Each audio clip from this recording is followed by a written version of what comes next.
Alhamdulillah Alhamdulillahil wahidil qahar Al-azizil ghafar Muqabiril lali ala nahar Tafsiratan lidhawil qulubi wal i'tibar Wa tadhkiratan liulil albabi wal absar Ashhadu an la ilaha illallah Wahdahu la syarikalah Al-Malikul Jabbar Wa ashhadu anna Muhammadan abduhu wa rasuluh Khatamul anbiya'il akhyar Allahumma salli wa sallim ala sayyidina wa habibina wa maulana Muhammad wa ala alihi wa ashabihi al-abrar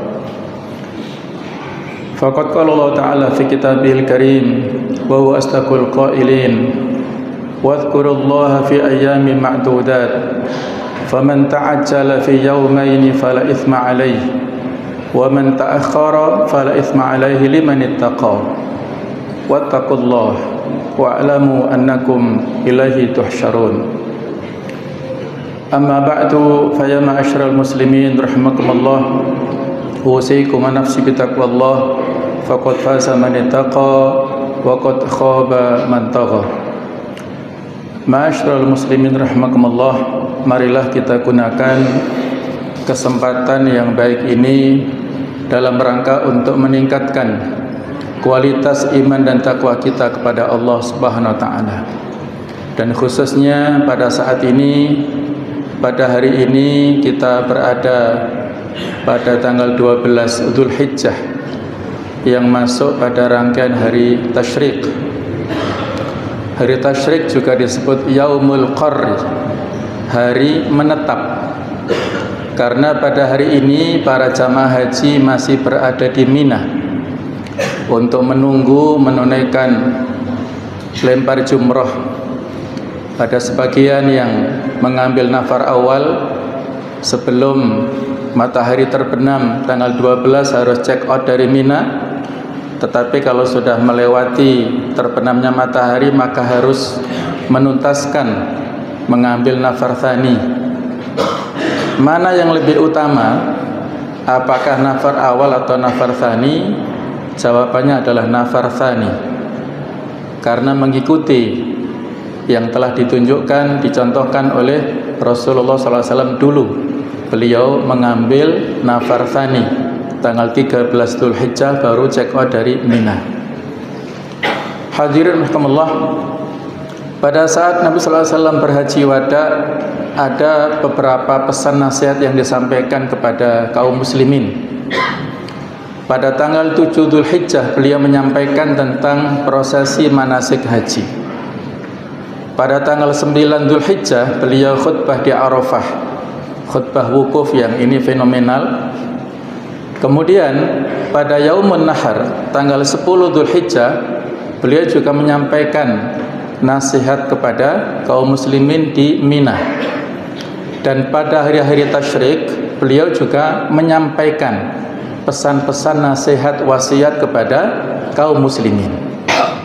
Dalam kesempatan singkat ini saya sampaikan satu hadis yang sahih yang diceritakan oleh banyak sahabat ketika berada di Mina mendengarkan langsung nasihat wasiat yang disampaikan oleh Rasulullah SAW, dan ini adalah pesan untuk kita semuanya.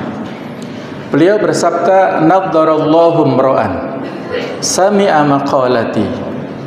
Mudah-mudahan Allah memberikan kecerahan wajah kepada seseorang yang mendengarkan perintahku, fawa'aha wa hafidhaha wa ballaghaha, maka dia memahaminya, menghafalkannya dan menyampaikannya kepada orang lain. Farubba hamili fikhin ila man afqahu minhu. Boleh jadi orang yang membawa pesan, membawa pemahaman, membawa fikih, membawa ilmu itu disampaikan kepada orang yang lebih memahami dari si pembawa ini. Salasun la yughillu alaihinna qalbu muslim. Ada 3 hal yang menjadikan hati seorang muslim tidak berkhianat atau tidak memiliki sifat hasad, kedengkian. Apa 3 hal ini? Beliau katakan yang pertama adalah ikhlasul amal lillahi, mengikhlaskan amal semata-mata untuk Allah Ta'ala.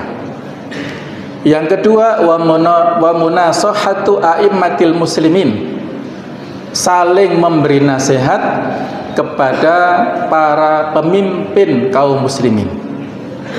Yang ketiga adalah waluzumul jamaah, komitmen, konsisten bersama dengan jamaah. Fa inna da'wah tuhitu min waraihim, karena sesungguhnya doa ataupun dakwah itu menjaga atau mengitari, mengelilingi di belakang mereka. Rawahu Tirmidzi. Hadis ini diceritakan oleh Tirmidzi sesuai dengan versi ini, dan ada banyak ulama hadis yang lain yang juga menceritakan dalam berbagai macam versi periwayatan. Jamaah rahimakumullah, hadis ini memiliki 2 tema utama. Yang pertama adalah pesan bagi para penuntut ilmu. Beliau menyampaikan dalam hadis ini maqalati, perkataanku. Tetapi perkataan beliau ini bukan semata-mata berupa hadis, tetapi berupa ilmu yang nantinya menjadi penjabaran daripada hadis dan juga yang diwariskan oleh para ulama kita. Jadi siapapun di antara kita yang menuntut ilmu, maka ada 3 pesan yang disampaikan dalam hadis ini, terutama kalau kita penuntut ilmu syariah atau ilmu hadis ya. Yang pertama, fawa'aha, yaitu dia harus memahami ilmu itu, apapun disiplin ilmu kita, yang semuanya harus bermuara pada ilmu Allah. Apakah ilmu diniyah atau ilmu kauniyah, semuanya harus difahami dengan pemahaman yang benar, yang tepat. Wa hafidhoha, dan menghafalkannya, menjaganya dengan baik, merawatnya dengan baik, tidak melupakannya. Wa ballaghoha, dan menyampaikan ilmu itu kepada orang lain. Jadi kita jangan hanya menjadi penikmat kajian, penikmat ilmu untuk dinikmati diri sendiri, tidak. Ilmu itu amanah. Setiap kita mendengar informasi, pengetahuan ataupun ilmu agama, itu adalah amanah yang harus kita sampaikan kepada orang lain, minimal kepada keluarga kita, kawan-kawan kita. Dulu ketika para sahabat wukuf di Arafah, jumlahnya banyak sekali. Para ahli sejarah berbeda pendapat, tapi disebutkan dalam Rahiqul Maktum jumlah terbanyak itu 140.000 sahabat. Bisa kita bayangkan, beliau Rasulullah khutbah tanpa ada mikrofon, tanpa ada sound system, tapi mereka bisa mendengar, memahami. Ini luar biasa. Dan dalam momentum yang setiap poin-poin dan juga wasiat beliau adalah, beliau mengatakan ala hal balagtu, tidakkah sudah aku sampaikan? Allahumma syahid, Allah saksikanlah. Falyubaligh asyahid al-ghaib, hendaklah orang yang datang menginformasikan kepada yang tidak datang. Itulah amanah ilmu dari Rasulullah, disampaikan kepada para tabi'in oleh para sahabat, dan terus generasi sampai kepada kita. Kita mendapatkan sanad keilmuan itu secara beruntun karena kebaikan daripada generasi pendahulu kita. Maka ilmu adalah amanah. Ini pesan untuk penuntut ilmu. Yang kedua, ada pesan untuk menjaga hati kita dari penyakit-penyakitnya, terutama hasad, dengki dan sebagainya. Ada 3 pesan disampaikan Nabi di sini. Yang pertama yaitu ikhlasul amalillah, mengikhlaskan amal semata-mata lillahi ta'ala. Kalau kita ikhlas, tidak ada tendensi kecuali ridha Allah, tidak ada masalah dalam persaingan ya, tidak ada merasa disaingi dalam karir atau jabatan. Yang menempati jabatan walaupun dia masih baru, kita sudah lama, nggak ada masalah. Kita ikhlas lillahi ta'ala, nggak ada masalah. Semua sudah ada takdirnya, ada rezekinya sendiri-sendiri. Itulah kalau kita ikhlas, maka nggak ada penyakit ghil. Yang kedua, munasahatu a'immatil muslimin, saling memberikan nasihat kepada para pemimpin kaum muslimin. Kalau dulu adalah khalifah, kalau sekarang adalah kepala negara, presiden ataupun pemimpin yang di bawahnya. Mereka adalah manusia biasa yang tidak lepas dari kelebihan dan kekurangan. Kalau ada kekurangan pada pemimpin, maka jangan dihujat, jangan diberontak, jangan diprotes. Sampaikan lewat jalur yang resmi, formal atau non formal, silahkan. Karena kalau masyarakat memberontak, ini madorotnya lebih besar daripada manfaatnya. Jadi memberikan nasihat kepada para pemimpin dengan cara yang baik, dengan cara yang tepat, dengan cara yang betul-betul tidak kontraproduktif. Ini penjabarannya panjang. Yang ketiga adalah luzumu jama'atihim, komitmen ataupun iltizam, berpegang teguh dengan jamaah kaum muslimin. Apa itu jamaah? Nah, dalam bahasa Arab ada beberapa istilah. Ada jamaah, ada jam'iyah, organisasi, ada majmu'ah, perkumpulan. Apakah sekarang ada yang disebut dengan jamaatul muslimin? Ini penjabarannya panjang ya, butuh kajian yang cukup berat. Tetapi intinya sekarang ini tidak ada. Yang ada adalah jamaatun minal muslimin, jamaah dari komunitas kaum muslimin.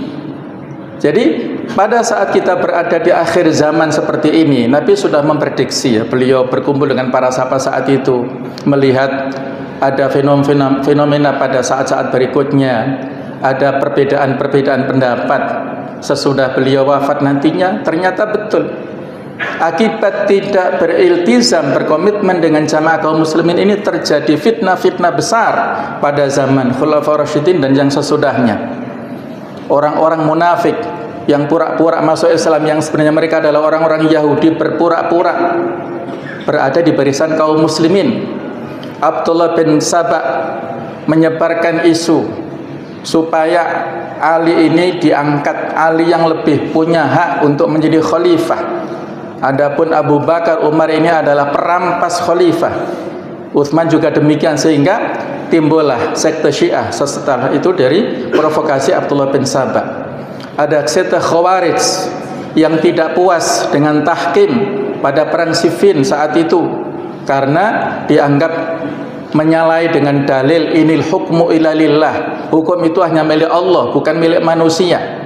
Ini kalimat benar tapi untuk hujah yang salah, sehingga timbul sekte Khawarij ekstrim yang memberontak di mana-mana dan menjadi dalang pembunuhan, baik itu Ali atau yang lainnya. Inilah luar biasa fitnah yang terjadi di antara kaum muslimin. Sejak saat itu sudah terjadi, dan apalagi sekarang ini. Maka mari bersama-sama kita menetapi pesan Nabi ini yang luar biasa. Dan di akhir hadis Nabi mengatakan illat ataupun alasan kenapa kita berkomitmen dengan poin-poin di atas adalah fa inna da'wah tuhitu min waraihim. Karena dakwah ini ada dua makna menurut para ahli hadis. Yang pertama makna doa. Jadi doa kaum muslimin ini menjadi benteng yang menguatkan barisan kaum muslimin. Makna kedua adalah makna dakwah, yaitu seruan. Dakwah seperti ini, seruan kebaikan, itu bisa memberikan proteksi kepada kaum muslimin supaya mereka tidak bercerai-berai. Jadi mereka berada dalam satu kesatuan. Oleh karena itu mari bersama-sama kita berupaya mencari titik-titik kesatuan, kesamaan di antara kaum muslimin. Karena sesungguhnya banyak sekali faktor di luar sana, baik dari musuh Islam atau yang pura-pura berada di barisan kaum muslimin, yang berusaha untuk mencerai-beraikan kesatuan dan persatuan umat Islam, menyebarkan atau membesar-besarkan khilafiyah, kemudian membenturkan masalah-masalah yang berbeda pendapat, yang sebenarnya kaum muslimin ini ya semua kalau bersatu akan mendapatkan izzah dan mendapatkan kemuliaan.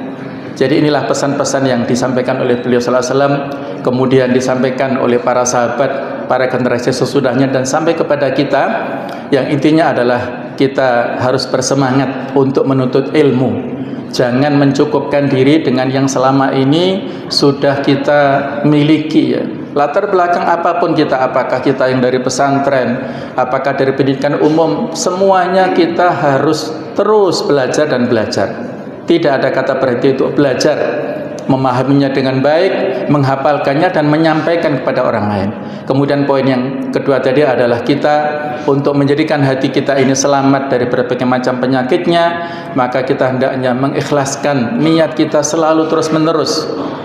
Ikhlas mudah dikatakan tapi sulit untuk dipraktekkan, maka selalu kita mohon kepada Allah Ta'ala supaya kita diikhlaskan niat kita. Kemudian yang kedua adalah pada saat kita menjadi yang dipimpin, menjadi rakyat, maka sampaikan nasihat kebaikan kepada para pemimpin. Mereka kadang-kadang lupa, kadang-kadang mungkin mereka tenggelam dalam kenikmatan atau fasilitas. Maka mari kita ingatkan bagaimana contoh para pemimpin pada zaman dahulu yang luar biasa. Dari sisi kesederhanaannya, dari sisi waroknya luar biasa. Salah satu contohnya saya ambil contoh adalah Abu Ubaidah. Beliau seorang panglima yang menaklukkan Baitul Maqdis dan beliau menjadi gubernur pertama. Tetapi kondisinya sangat sederhana. Ketika dikunjungi oleh Umar, rumahnya itu hanya ada tombak, tameng sama pedang saja. Kata Umar, cobalah beli perabotan wahai Abu Ubaidah. Kata Abu Ubaidah, kalau saya beli perabotan saya istirahat, nggak akan berjuang. Maka Umar pamit dan titip kepada ajudannya, kasihkan kepada gubernurmu itu supaya dia berkecukupan, dikasih uang 4.000 dirham. Tapi kata Umar, jangan tinggalkan langsung, coba amati apa yang dia lakukan dengan uang ini. Ternyata setelah Abu Ubaidah menerima uang itu, diinfakkan, disedekahkan kepada orang lain. Dia tidak mengambil apapun dari uang Umar bin Khattab. Itu luar biasa, pemimpin yang luar biasa. Sehingga Umar mengatakan kepada Abu Ubaidah, "Ghayyaratna dunya kullana ghayraka ya Abu Ubaidah." Dunia telah merubah kami semuanya selain engkau wahai Abu Ubaidah. Orang yang zuhud, yang diherani, yang ditakjubi oleh orang yang zuhud itu luar biasa. Umar juga zuhud, tapi takjub kepada kezuhudan Abu Ubaidah, berarti dia luar biasa. Nah, itulah yang perlu kita terus sampaikan kepada para pemimpin kita. Mereka memegang amanah yang tidak ringan. Hisab mereka lebih berat daripada kita semuanya yang rakyat biasa.